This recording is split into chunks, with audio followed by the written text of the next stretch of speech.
Hello there, welcome back to my world of stuff. My name is Paul Mount. Well, that was Doctor Who Day, 23rd of November. We're now on to the 24th, but Doctor Who Day continues. In fact, it's Doctor Who World at the moment, isn't it? I had this in the post today. I'll show you unboxing it shortly. Not on the channel, because I'm sure you've seen these things before. I picked this up from Sci-Fi Collector in the week. They're doing, they're getting rid of old Eagle Moss merchandise that's floating around, and I really wanted another bronze Dalek, and as you can see, I've got one already. He's up there with my classic original series Daleks. So yeah, I just wanted another one. So I got one. What the hell, it's Doctor Who month. Yeah, so I hope you enjoyed your Doctor Who day yesterday. I did. It was really, the whole day was about Doctor Who in a way. First of all, in the morning I re-recorded my Doctor Who and Me video, which went up 16 minutes past 5 yesterday. I don't know if anybody noticed that. I tried to time it pretty much to the minute when Doctor Who actually began in 1963. Thank you for anybody who's watched that and left any comments. Cheers. And of course, we've had a lot of Doctor Who stuff happening yesterday. A lot of new trailers and things released on YouTube by the BBC. Really nice one if you haven't seen it, called An Adventure in Space and Time, which is sort of like a potted history of Doctor Who with some classic scenes and quotes and things. Just a minute or so.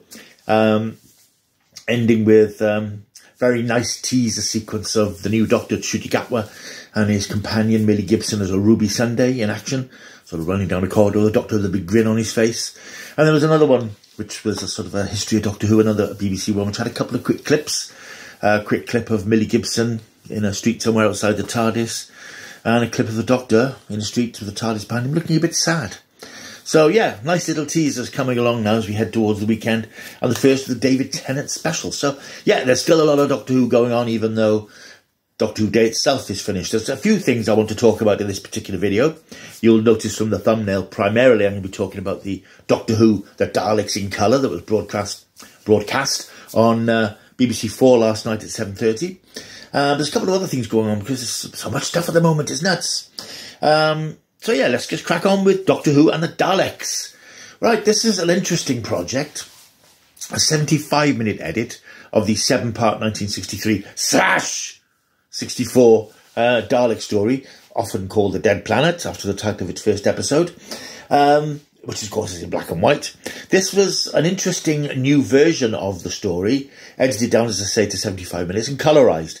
The whole point in doing this is to encourage younger audiences and even older audiences who are a bit resistant to black and white material to take a chance on some old Doctor Who. It's all very clever.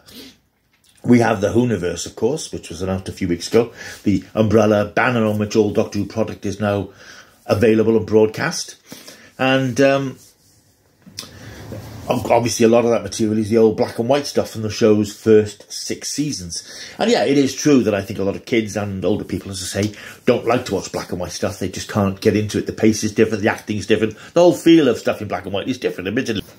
So as a way of encouraging audiences to sample this forbidden fruit, the decision's been taken to sort of colorise certain things and give people a taste of old Doctor Who, but not exactly as it was. And I think, hopefully, the idea is that people will think, oh, this old stuff's actually really good. Perhaps we will take a look at the original black and white sort of stuff. And I think that is going to work very well. However, some work, I think, needs to be done. I sat and watched the Daleks last night with my brother and his partner, Alison, and really enjoyed it. It was a really nice way to review the story. And it was interesting for me because my brother and his partner had never seen it before. They'd never seen the original Dalek story. And it was interesting to see them become completely engrossed in this 75-minute abbreviation. It was not even feature length. And it's an interesting one to go for. Obviously, it's the Daleks, the first appearance of the Daleks. That's always going to attract a certain amount of interest. But as somebody who's quite familiar with the story, it was fascinating to watch the changes that were made. Now, it wasn't just that the episodes were edited with lots of extraneous material. Because if you watch the original episodes, obviously, they're 60 years old, they're quite slow. They do plot occasionally. They're fantastically atmospheric. I'm not complaining about that original Dalek story. It is a masterpiece of 1960s TV. Early BBC, if you like, or early-ish BBC in the 60s. But yeah, I understand that a modern audience might find it a bit ponderous in places, because it is. There's lots of sort of slow stuff, and drama was different in those days. Acting styles were slightly different, but this edit quite sympathetically, I think, focused on the key beats of the story: the TARDIS landing, investigating the city, discovering the Daleks, discovering that the Daleks were up to no good, meeting the Thals, trying to save the Thals, and trying to destroy the Daleks. That's basically the core of what the story's about, and I think it was generally edited very well. Some of the issues I had were the new additions to it. Now, I understand that it's probably necessary in the editing process to put in some bridging material, and I understand that Russell T Davies himself wrote some new dialogue. It's not typical Russell T Davies dialogue, it was just bridging sort of stuff. Dalek dialogue, really. To bridge missing scenes. And that was pretty fine. I didn't have a particular issue with that. I think the main issue, and I think most people would agree, the main issue was the music score. Now, Tristram Carey's original music score was extremely atmospheric, very evocative, quite creepy. It was replaced now by a score by Mark Ayres, and I think I saw Murray Gold's name in the credits as well. Some of it did feel very Murray Gold, and it sort of did jar a bit, because it was overlaid over the dialogue, and sometimes it was hard to pick out the dialogue, and there were certain scenes that it was like, I'm sorry, what exactly is going on? What exactly are you saying or doing here? The most noticeable bit for me, which I thought was, I have to say, I thought it was pretty appalling, was the scene just after the Doctor and his companions have escaped from the cell. Ian is inside the Dalek, they head towards the lift shaft. It's quite a tense and exciting sequence, and it was edited in a quite a tense and exciting way. But they decided to put this track over it, which was like a sort of a insane disco track. Didn't fit the action at all. It was quite comical, actually, and it was so loud and overbearing, it was hard to hear the dialogue at the time. And that is quite an exciting scene in the story, because you don't know if Ian has died in the Dalek, when the empty Dalek, when they escaped from the cell. And I think that really, that was a massive misstep for me. I think, oh, ouch, that music. I just find it discordant, and it didn't fit the scene. It was just awkward. Unfortunately, because the rest of it I think was very in the style of modern Doctor Who, which was intentional, I suppose. I did feel that there was, as there is in most dramas these days, too much music. It was there all the time. And one of the things about the original Dalek serial, the eeriness of the planet and the blasted landscape, is because it is fairly quiet, and you've got these sort of stabs of music from Tristram Carey, these odd radiophonic sort of sounds. That was lost a bit really in this, because you had the sort of orchestrated music that we're used to in Doctor Who these days. And it worked, it carried the story along, but I think if you're familiar with the original, you're going to find it hard to sort of, that grates a little bit. Otherwise, though, I thought it was a decent edit. I think it started off very well. I think the first 2 or 3 episodes were quite nicely edited, but as it headed towards the conclusion, it suddenly became very rushed. Once the Doctor and co had escaped from the Dalek city with the Thals, you didn't really get the build-up of the relationship with the Doctor and his companions, getting to know the Thals and hearing their story properly. It was all boom, boom, boom, boom, boom. And then they had to go and attack the city. And it wasn't quite clear why Ian, Barbara and the Thals were going in through the back way, if you like. The stuff with the Laking mutations was a bit blurred. It was all very hurried. And I think certain story beats were missed that I think needed to be there. I think particularly I noticed when the Doctor and his companions are in the Dalek cell, you see Ian has the eye stalk, which is the CCTV thing that the Daleks are spying on them with. Obviously he's torn it from the wall, but we don't see that. We haven't heard any reference to them even recognising that as a camera, or all of a sudden it's in Ian's hand, and of course he uses it to jam the door. That jarred a bit, because that bit of exposition was missing.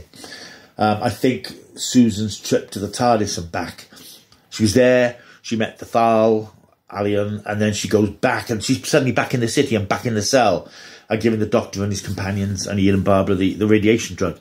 I think there was stuff that was too quick. The edits were too severe in places. And I think certainly towards the end, it was all very rushed. The attack on the Dalek city, if you've seen the original, it's quite comical. It's quite stagey.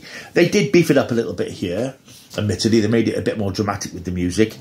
And of course, there were some extra sound effects and special effects. In the original series, of course, the Daleks exterminating, the screen just went to negative. We still had that, but we had the modern Dalek Ray sounds. Other little things that when they tried to leave Skaro originally, before the Doctor carries out his deception, you hear the sound of the cloister bell, which is very modern. From 1980 onwards, actually, the cloister bell, when the TARDIS is in trouble, it makes that noise. We hear it in this. So there were little fan things that were quite nice, didn't need to be there, weren't offensive. But so I think generally it was quite... I'll talk about the colorisation in a moment, don't worry. I think generally it was quite sympathetically edited, but I think it could have been better edited. As somebody who's quite familiar with the story, there were nice scenes that were missing, important narrative scenes that were missing, and very rushed towards the end. It sort of rattled along. I don't know why it wasn't 90 minutes. I don't know why they couldn't have done a 90-minute edit. Now, I know they've been working on it a while, and I don't know anything about colorisation and all this sort of stuff. I'm sure it's painstaking work, takes a lot of time. But I think a 90-minute edit would have given the story a bit more space to breathe, which is often a complaint people make about modern Doctor Who stories, that they're so fast that there's no room for any development. You just get on with it, bang, bang, bang, bang. And I think they suffered a little bit from that, to be honest. I think that it just needed a bit more time just to sort of pause and relax and say, right, let's move forward. But it was just whoosh. On into the colorisation. I'm always a bit ambivalent when I see things that were made in black and white colorised. I've seen things like It's a Wonderful Life colorised. I've seen some of the Laurel and Hardy colorisations, and they always look like what they are, black and white material that's been coloured in. And that's much the same with this particular story. It's very well done in places. A lot of it looks very sharp, but it always... It doesn't look right, if you know what I mean. It doesn't look like it would have done if it had been filmed in colour, I suppose. I think, again, we're sort of spoilt with today's technology, with HD and 4K. We're used to sort of glaringly pinpoint sharp images, and this, of course, wasn't that. It was a 1960s film with colour put to it, and it looked good. It did look good, and it did give it an extra dimension, but it had that slightly sort of washed out feeling in places. And there were some scenes where characters' faces looked a bit waxen and the colours were slightly off. There was a couple of scenes where William Hartnell's forehead seemed a bit grey. The Daleks, of course, look great because that's their natural colour scheme, the blue dots and the silver. So that all looked fine. It was great. It was really good. It was very nice to see it in colour. It did give you a different feeling for it. I would have liked to have seen all 7 episodes in colour. I think it would have been really interesting. But I understand why it was done this way. I understand the audience that they're trying to appeal to this way. And I'd like to see more done like this. I'm sure the colorisation will get better as the team who do them get more used to what they're doing. But I think it was a very commendable first effort. I particularly liked the little trailer they had at the end. I mean, the end, again, is very abrupt. The TARDIS leaves and the adventure continues. And lots of clips of other Hartnell episodes that have obviously been colorised for this purpose. I would like to see what they do next. Yeah, so all in all, I did enjoy it, with a couple of caveats that the editing could have been a little more sympathetic, perhaps, to the original story. And the colorisation is a work in progress. Again, the music and the effects and things, again, you have to appeal to a new audience who have certain expectations in that degree. So I think you have to go with the flow. I think ultimately a lot of fans are complaining, and it was crap, it was terrible. In that case, just don't watch colorisations. There can be more of these done the same way. If it's not for you, don't watch them, because the black and white originals are still there. Nothing changes that. But there's no point in complaining about something that exists. If you don't like, especially something like this, if you've sampled this and didn't like it, don't watch any more of them. And it's always the same with these things. It's not as if it's replacing the original. That's still there. When this comes out on physical media in a couple of months' time, the original 7-part story will be there. So on the same disc, you'll have the option to watch this or watch the original version. But yeah, I enjoyed it, and I'm going to give it a 7.5 out of 10 for Doctor Who, The Daleks in colour. A couple of other things to mention. Just after that, of course, the BBC repeated An Adventure in Space and Time, which was, of course, the documentary drama made in 2013, written by Mark Gatiss, about the origins of Doctor Who. Starred David Bradley as William Hartnell, Jessica Raine as Verity Lambert, Sacha Dhawan as Waris Hussein, one of the early Doctor Who directors, and Brian Cox as the legendary Sidney Newman, who created the whole damn thing in the first place. Well, more or less. I haven't seen this for a few years. It's a great, very nice, sweet piece of drama. I didn't watch all of it this time. I understand, having read certain comments this morning, that for various contractual reasons, bits reenacting the Unearthly Child episode were removed from the version that was shown last night, because, as you probably know, BBC have this crazy dispute going on with Steph Coburn, who is the son of Anthony Coburn, who wrote the original stories, he claiming copyright and so on. So the BBC have to tread very carefully around anything to do with the first episode, which is so frustrating when Doctor Who is celebrating its 60th anniversary. It can't show or reference its first episode, where it all started. Really annoying. So I was only sort of half watching it. I was watching it particularly because I heard a rumour that the very end of the film is going to be changed slightly, and if you've seen the original, I'm sure you have, you'll know that it ends with William Hartnell, who's moving on from Doctor Who because of his ill health, although he doesn't want to. He's in the TARDIS filming one of his last scenes. He looks across. It's a very fanciful, sort of scene, and he sees Matt Smith sort of looking back at him, who was, of course, the Doctor when this was originally shown. That didn't happen, obviously, but it symbolises the fact that Doctor Who will carry on and will last. And I thought it was really nice that yesterday they'd re-edited that scene and filmed the sequence with Ncuti Gatwa, the next Doctor, in the same position at the TARDIS, giving a little wink to William Hartnell as if to say, I'll look after it for you, and then on the controls of the TARDIS. That was a really nice little scene, and it was one of our first shots we've had of Ncuti Gatwa in action. As I mentioned, there are a couple of scenes around out there on various little BBC videos if you want to find them. That was a really nice scene. I'm glad they did that, and I think they're really embracing this Doctor Who moving forward, and Doctor Who's legacy in a major way lately. So yeah, it's a shame the Unearthly Child clips can't be used, but I'm sure the BBC lawyers are onto it one way or another. But that was a nice little adjustment. And I also want to mention, although I haven't seen it yet, I'm still debating whether to go down, because it's about a 40-minute drive. Cardiff Bay at the moment, until I think it is tomorrow night, Saturday night, every half hour from 5:30 is showing this 5-6 minute little presentation. I've seen it on YouTube. People have filmed it, of course. It's on YouTube. It's a Doctor Who audio-visual presentation for 68 years across Cardiff Bay. If you know Cardiff, the whole Bay area has been restructured into this sort of living space and commercial properties. It's quite nice down there. And, of course, the BBC studios where Doctor Who was filmed are there. And they project this montage of clips and visuals and sounds from Doctor Who, all projected into this water, this fountain. And you get some lovely scenes of water splashing up and the Cybermen splashing through the water. It's excellent. It's really very good.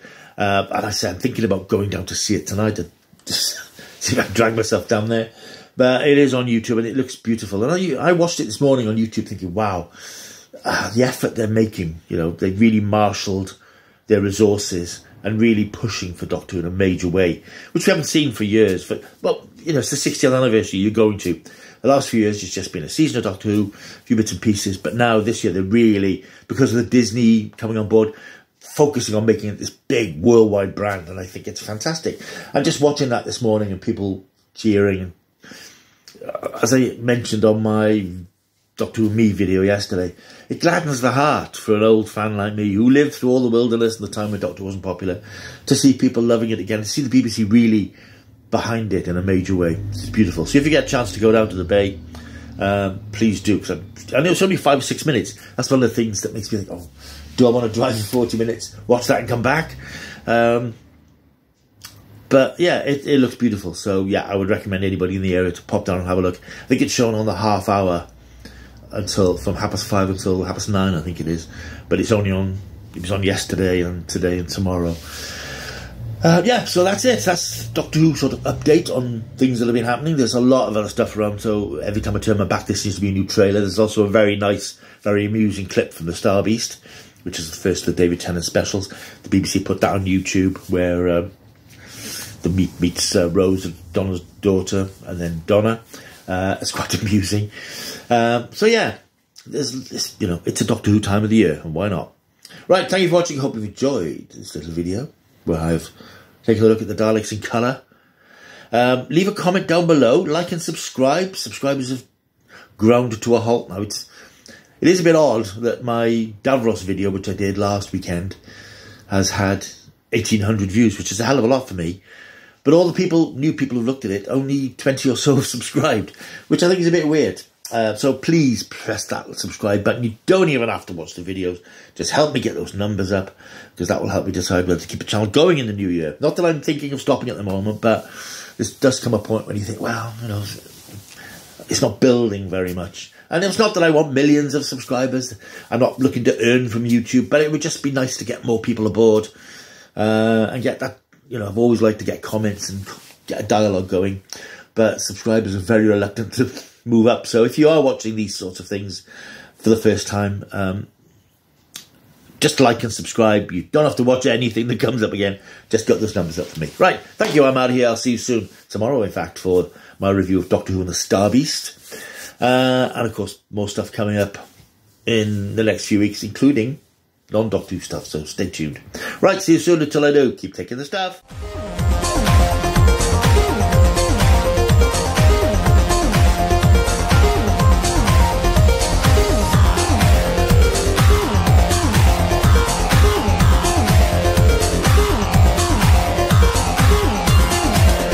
Okay, for anybody who wants to actually see me unbox this Dalek, I will do it for you now. I've seen this sort of thing a billion times, and even I've done it a few times, but I will just open up.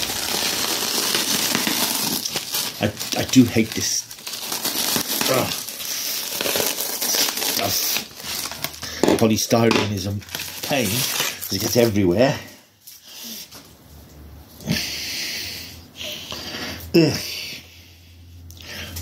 Right, that's an interesting scene. Oh, here she comes. Crack open the box. And inside we find Scaro's finest. Right.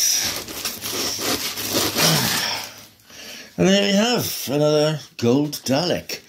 I mean, much as I complain about polystyrene, they really do. It does protect them. These things are always in good condition. I don't know where I'm ever going to stop buying these things, to be honest. I think they call it army building, but I'm a bit old for that. So I just like to have them on display. You know, the Dalek is a classic, iconic design. And there he is. Beautiful. Beautiful. And there they are together, my two gold Daleks from Doctor Who. Aren't they beautiful? And they're beautiful, and of course, here they are, with their evil creator Davros in his life support chair.